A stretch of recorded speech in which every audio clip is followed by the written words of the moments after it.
All right, so recently I wanted to expand my lighting kit. Like I wanted lights that I could put in different places, were easy to mount, were easier to move around. Like I have this huge 300D here and I really hate moving this light around. So sometimes I get really lazy with the B-roll shots because it's just a nightmare to shift all over the place. So after being in the YouTube vortex for a while, I decided on the Quasar Rainbow 2s. So we're gonna talk about those in today's video.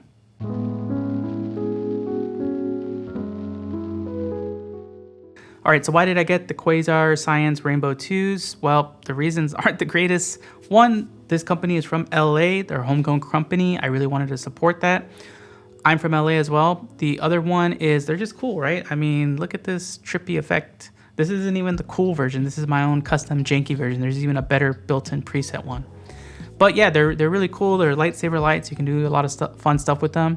But also, honestly, there's a couple of things that I wanted the lights to hit because there's other lights like the Astera Titans and the Pavo light tubes and the SGC lighting lights, which is, I wanted a wide beam angle and I wanted soft light, which these are great for. And I also wanted light that could have a lot of output. So these actually probably have like the highest rated output out of the lights. Of course, measurements aren't everything, but basically I needed this because sometimes, like you can see, I shoot against the sun. And, I needed them to fill a lot of roles, like sometimes using these as a key light, a fill light, or a hair light. So having lights that had a lot of output means that you can be a lot more flexible with them. So another important thing I wanted to talk about is context. Like, who am I? What kind of stuff do I work on? Because I think it's important to know that because, someone could be a professional and these just make sense for them. And of course, they're selling them from a professional's perspective. Me, I'm just casual, amateur. Like I do YouTube videos. Now I do lighting stuff for my job. Like we actually did this shoot with Shen. We also did this shoot with some esports players. It was like this mock wired interview shoot. So in that sense, like, yeah, I need professional lights for that. But for like this day-to-day kind of YouTube stuff, complete overkill. In fact, I think there's a pack from SGC lights or the Pavo tube lights. Like these are a way better deal. And for like 95 to 99% of people, and most people don't even need tube lights, but of those people that are buying them and at a certain level for like YouTube, those lights are great. They're all you need. In fact, the SGC lights, like they're made in conjunction with Quasar Science, and they're basically targeted right for that casual crowd because they work with the aperture sighted sling cap. So yeah, these are crazy overkill, but they're really fun for me to work with. So just so you know where I'm at, what's my skill level, and what kind of things I'm into. If you're a professional, you probably already have these. If you're someone just figuring out what your first light is, don't do that. Stick with the room light or stick with the cheap light first. All right, so what's the good on this light? Well, the good is they definitely took the Rainbow 1 and made some improvements. So first is there's a whole mounting system on the back of the light, so you can put in different 1/4-inch screws, and it actually comes with like a baby pin and a clamp, so it works with like a whole light stand system. This makes it super easy to mount everywhere. Like now I can put lights overhead easily. Like putting this 300D is just insane. It needs a huge light stand for it. This one, it's on a pretty rinky-dink light stand right here. It's 4 feet. There's a 2-foot version. There's an even longer version than this, but this is a nice sweet spot in terms of the output that it gives.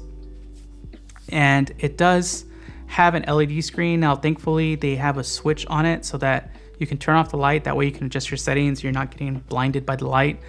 But it has all the different things like hue, saturation, intensity, different effects. You can adjust the magenta or green shift. And also it has wireless functionality with Bluetooth and wireless CRMX. It has a receiver built in.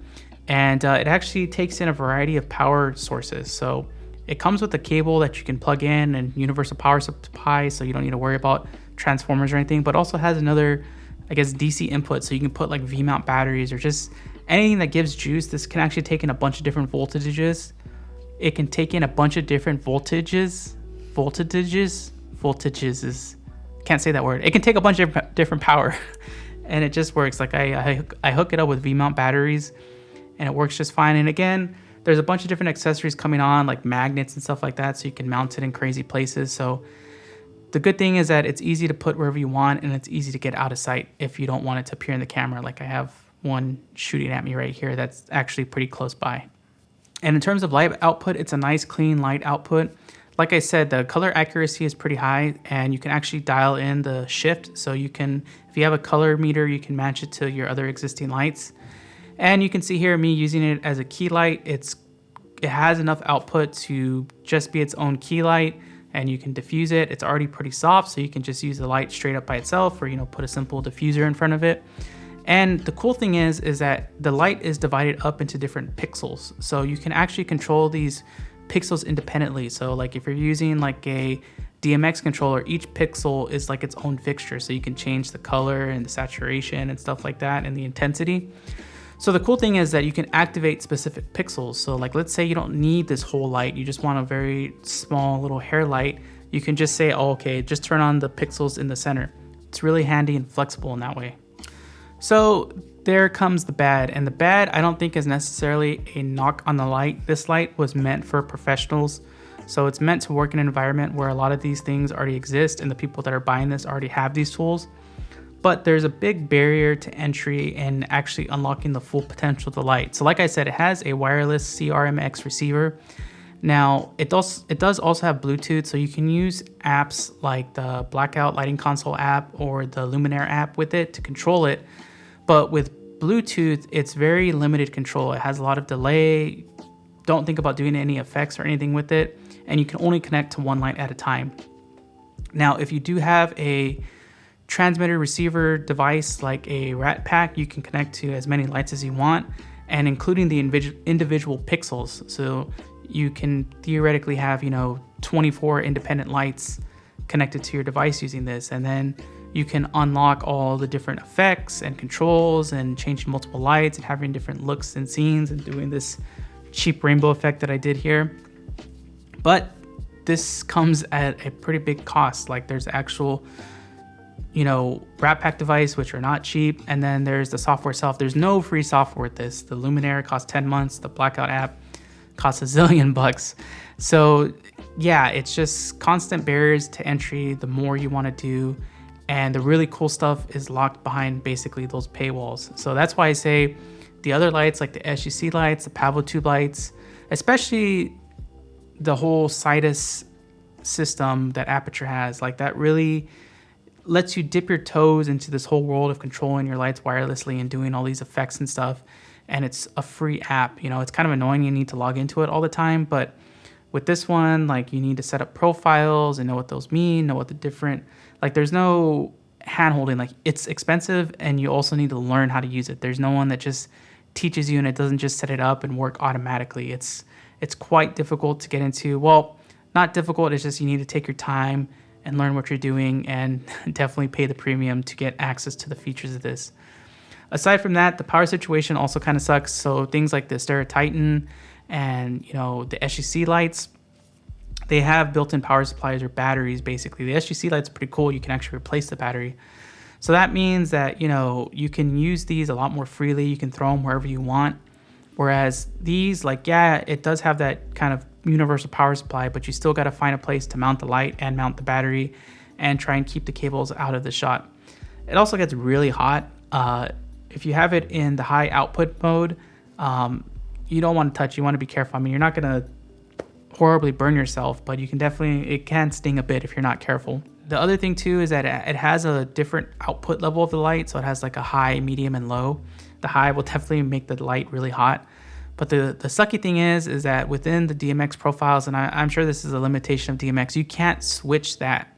So you actually have to go to the light and change the output, based on the situation that you're in. So like sometimes in a nighttime shot, I'll have a low output. In a daytime shot, I'll have a high output. And there's no way I can control this wirelessly. You have to go up and touch the light, which could be quite difficult. Like if you have the light mounted up somewhere and you can't just jump up and change it really quickly. So as I've said in the past, like the way I kind of value and rate devices are, does it fit into my existing kind of ecosystem of devices? Does it make things easier for me? And is it fun? Like, is it fun to use? So the fun part's easy. Yeah, these are awesome to use. In fact, like having this easy to mount and move around lighting has really like driven me to do more lighting setups and to, shoot more B-roll and different stuff like that. And, pump out a lot more content a lot quicker in that sense. But in that way, it also does not work so well within my current ecosystem. Like, doesn't work with the Sidus Link app. There's no cheap or free app that you can use. It takes a lot of investment to get the ease of use and ease of control out of the light. And it takes education. Like, there's no tutorial or guide. You have to watch videos. You have to learn what DMX profiles are and how to adjust them and how to program them. It takes time to learn how to do this. But for the average everyday YouTuber, like, yeah, stick with the Pavel tube, stick with the SGC lights. In fact, those lights kind of hint that Aperture might release their own kind of tube light soon, you know, that really like uses the features of the Sidus Link app. So definitely look out for that. But these are pretty fun. Also, like I said, it's really cool to support an LA company. And it looks like they actually just got acquired by a bigger company. So maybe I'm not supporting an LA company anymore. But yeah, let me know in the comments if you have any questions about the lights or setting all this stuff up. I do know I made it seem like it's pretty hard to set up the wireless system, but it's not. Once you understand the basics of DMX channels and receivers and transmitters, it actually is kind of scary easy to set up, especially all the different controls and stuff. But yeah, again, any questions, let me know in the comments. Thanks for watching. Hope you found something out. Hope you enjoyed something. But yeah, wherever you are, take it easy. Catch you on the next one.